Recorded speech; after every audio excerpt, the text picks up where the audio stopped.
Um objeto não identificado se aproxima da Terra. Pesquisadores da NASA ainda não sabem dizer do que exatamente se trata esse objeto.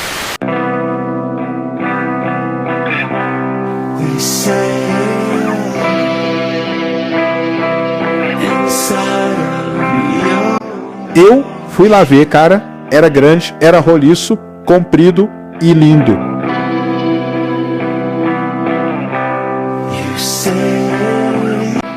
Em toda a minha vida estudando o espaço e os segredos do mundo, jamais vi algo tão monumental e fabuloso como esse pepino gigante.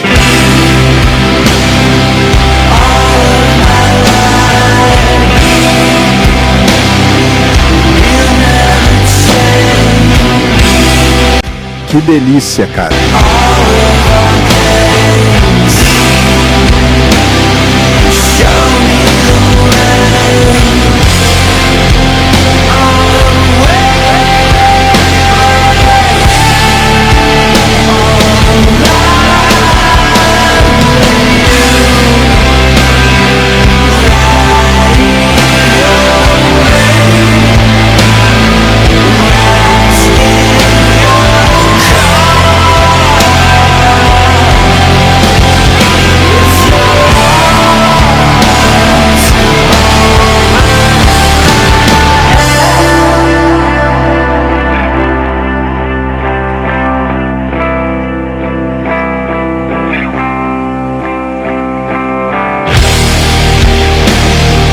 Eu mesmo tô indo ver esse meteoro de perto, cara.